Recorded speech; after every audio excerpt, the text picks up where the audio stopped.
امام ارشاد فرماتے ہیں کہ جب کوئی انسان سو جاتا ہے تو اس کی روح خدا قبض کر لیتا ہے. اب خیال سے سوئیے گا، ایسا نہ ہو کہ واپسی کی فلائٹ کینسل ہو جائے. ایئر اسپیس بند، صلوات پڑھے محمد وآل محمد.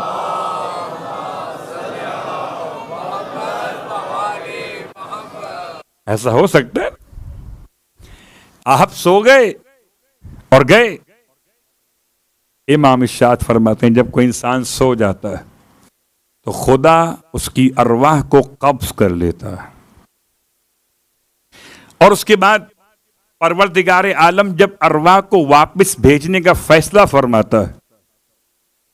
اب جب ارواح واپس آ رہی ہوتی تو اگر آسمانوں پر ہو اور آنکھ کھل جائے تو خواب سچے ہوتے ہیں، اور اگر آسمان سے زمین کے درمیان کے فضا کے اندر ہو اور پھر آنکھ کھل جائے تو یہ خواب جھوٹے ہوتے ہیں. اللہ اکبر. خوابوں کی تعبیر کا سوال ہو تو ولی، کتاب کی تفسیر کا سوال ہو تو ولی، انسان کے نسب کی پہچان کا سوال ہو تو ولی، انسان کے حسب کی انعام کا عنوان ہو تو ولی. ہر ایک سوال کا جواب دیا مولائے کائنات نے، مگر کسی سے خود کوئی سوال نہ کیا، یہ بتانے کے لیے کہ راسخون فی العلم وہ ہیں جو خدا کی طرف سے علم لے کر آتے ہیں. انسانوں کو علم بانٹنے آتے ہیں، لینے نہیں آتے. جس کا وسیع ایسا ہو اس کا نبی کیسا ہوگا. اللہ اکبر.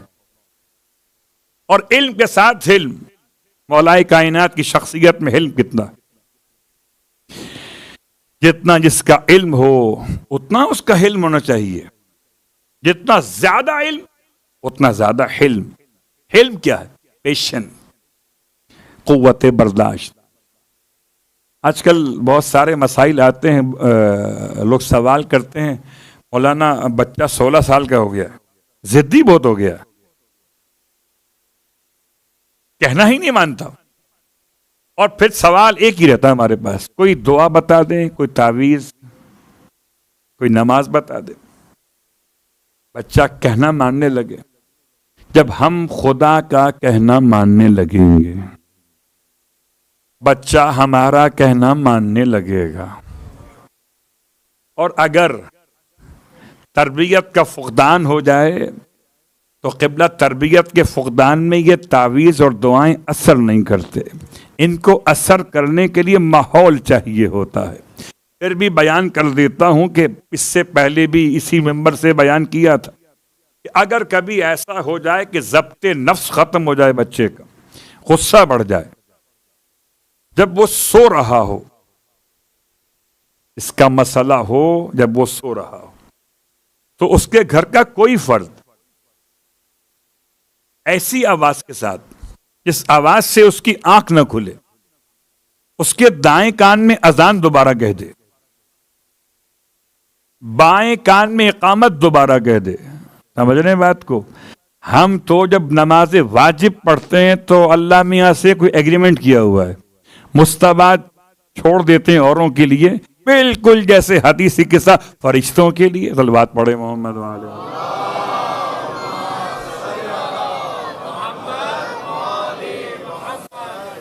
کون اذان کہے، کون اقامت کہے، کیونکہ اذان اقامت بیکار تھی تو اللہ نے بھیجی کیوں؟ ٹائم ضائع کرنے کے لیے. اللہ کو معلوم نہیں ہوگا شاید کہ 2025 کے شارجہ کے رہنے والے اتنے مصروف ہوں گے کہ ان کے پاس اذان و اقامت کا وقت نہیں ہوگا. اللہ میں سوری، واجب کرنے بڑی بات ہے، آپ قبول کریں. ایسا لگ رہا ہے جیسے رشتہ بدل گیا، وہ خدا نہ رہا، ہم بندے نہ رہے، رشتہ بدل گیا. ہم پڑھیں گے تو اسے تو قبول کرنا ہی ہوگا. لا حول ولا قوت. ایسی نماز جو تکبر سکھائے، ایسی نماز جو خدا پر احسان جتلانے کے لیے پڑھی جائے. نہ کل علی والوں کی نماز تھی، گلی والوں کی ہو تو اور بات. علی والوں کی نماز تو ایسی ہونی چاہیے کہ ان کے ساری ہو، تواضع ہو، فروتنی ہو، خشوع ہو، خضوع ہو. اور مرحلہ اذان و اقامت کا، اس کے اتنے فائدے ہیں. گھر میں اذان و اقامت رہے تو برکتیں ہی برکتیں. بچے کے کان میں دوبارہ کہہ دیں، عقیقہ بھی دوبارہ ہو سکتا ہے. اگر نام تبدیل کیا جائے تو دوبارہ عقیقہ ہو سکتا ہے. ایسے ہی اذان و اقامت دوبارہ ہو سکتے ہیں. اگر بچہ آپ کی بات ماننے پر تیار نہ ہو، اس میں آپ کی اگر اپنی کوتاہی نہ ہو تو، اور اپنی کوتاہی ہو تو پہلے اپنے آپ کو ٹھیک کیجئے، پھر بچے کی بات کیجئے. جب بڑے ہو کر بات نہیں مان رہے، بچے کیا بات مانیں گے؟ غذاؤں کا اعتدال اپنے مقام پر. اور آخری جملہ اس حوالے سے، یا رؤوف ہو یا رحیم ہو، ہر مشکل وقت کے لیے امام رضا علیہ السلام کا تعلیم کیا ہوا ہے.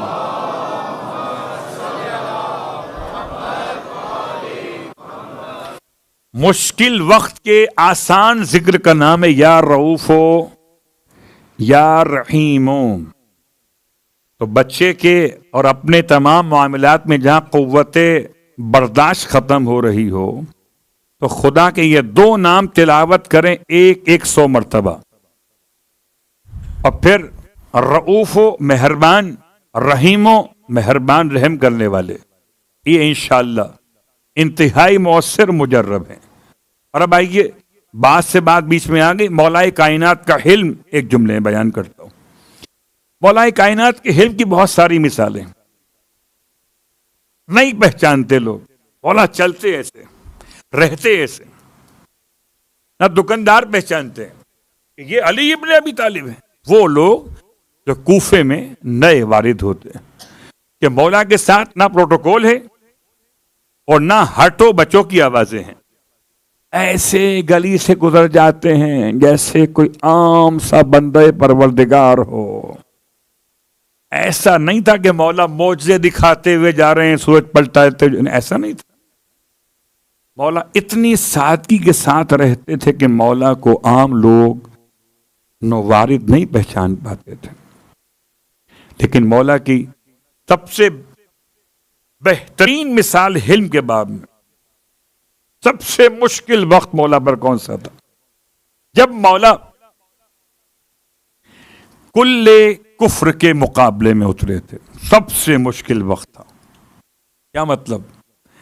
جہاد بھی سیف کا نہیں، تربیت جہاد بھی نفس کا. اب امتحان ہے قوت برداشت کا کہ مولا کائنات کو اللہ کے رسول نے کل ایمان کا لقب دے دیا ہے. اب آپ کا ہر رویہ مومن کی علامت بنے گا. اب آپ کا ہر انداز تربیت کا انداز بنے گا. تو مولا چلے بڑی شان سے، آئے بڑی شان سے. آنے کا تو انداز الگ تھا، مگر جہاد کرتے ہوئے عجیب کام کی عمر ابن عبد ود نے. بہت سارے لوگ کہتے کہ جی ہم اگر ہمارے مزاج کے مطابق سارے کام ہوتے رہیں تو غصہ نہیں آتا، اور اگر مزاج سے ہٹ کر ذرا کام ہو جائے تو غصہ آ جاتا ہے. ہو سکتا ہے آپ میرے ساتھ اس جملے میں ہوں، اگر مزاج سے ہٹ کر کام ہو تو غصہ آ جاتا ہے.